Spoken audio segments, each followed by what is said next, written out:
lots of different shapes and sizes of classroom, of course, but even regardless of all of that, there are certain things, of course, when we work with schools that we just look at in terms of, I think, a starting point, key considerations. Would you agree? Is that the sort of thing that you Yeah, do? absolutely. Yeah. So most people, or whether we're going into a room plan or whether they're looking at a room themselves, tend to start off with which areas of provision you'd like to fit into the space, and different sizes of spaces lend themselves to different amounts of provision areas. And there's no right or wrong about which areas of provision you should or shouldn't have. It's, what you've got to think about your adults, your children, your space. So once you've made decisions about which areas of provision you'd like to have in the room, then it's about trying to create as many clearly defined spaces as you can to allow the children to go into a space and really focus and really concentrate on what they're doing. Very good, yes. So what about the adults within that space as well? Is that something that do you tend to then sort of have that discussion with the adults about how they might develop that space further? So once you've kind of identified which areas of provision you can fit into the room and started to define the areas, and generally speaking, you define the areas by using furniture units, whether they be shelving units or tray units. What I try to do is try and create as many different L shapes as possible, so little corners around the room, so that children can go in and focus and work with that with minimum distraction, really. So you'd look to create lots of corners around the room. We'd also look to think about using the middle of a room, because often the middle of rooms aren't used effectively as they could be. Just to create other areas of provision. So you can see either up here on this plan here or the one that I've been having a look at down here, sometimes you can think about creating little Y shapes in the middle of a room. Yeah. So you can have up to 3 areas of provision divided by a furniture unit.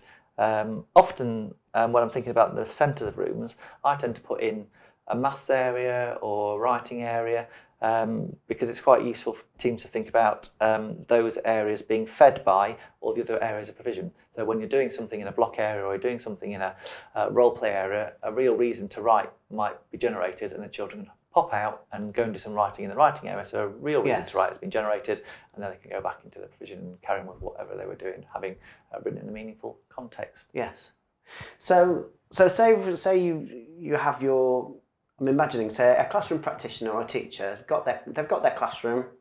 There'll be certain things, of course, that'll be fixed. So things like the carpet space, for example, the sink area, the non-slip flooring, the corners of the room as well. What sorts of things would you recommend usually in terms of how you might use those different spaces? Normally when I'm planning a room, I tend to start with the gathering spot. So wherever the whiteboard is or whether there's a carpet, I try to create an L shape with the furniture units. And often small construction works quite well there because you can clear it away quite quickly. You can use the tops of the units to put finished models or work in progress on. Other corners then tend to be used for things like, it's good to think about block areas, small world, because that needs to be a protected space. So I generally say to teams, think about, if you've only got one corner, blocks and small world would probably be where you'd use that corner for, because it'd be a protected space where there's no traffic through it. Yes. So they can get the flow of children around the block and small world area, but children can spread out, use the space, and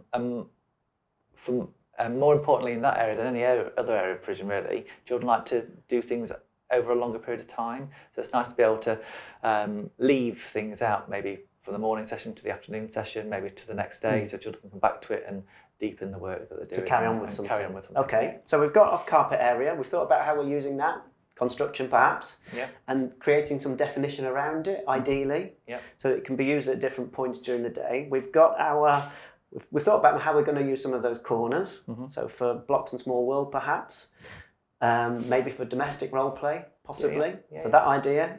What about the sink? How about the sink area?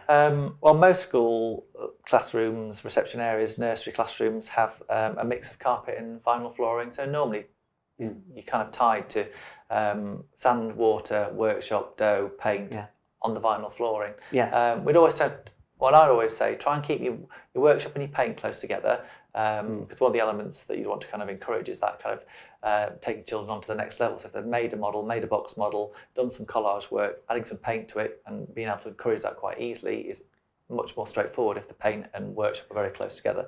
Yes, Sounds straightforward, but sometimes when rooms have been moved around over time, some things get disconnected. So it's good to kind of go back to and think about, does the room work as a whole? Yeah, it's going back to that, the reason for why each thing is there. Kind of, Yeah. we talk about that kind of idea of each resource within an area of provision earning its place, but I think it's also important on a bigger scale to look at the classroom layout as a whole and to make each area of provision earn its place within the room, to think about where it fits, so that children can go from one space to another. I think that works, doesn't it? Yeah.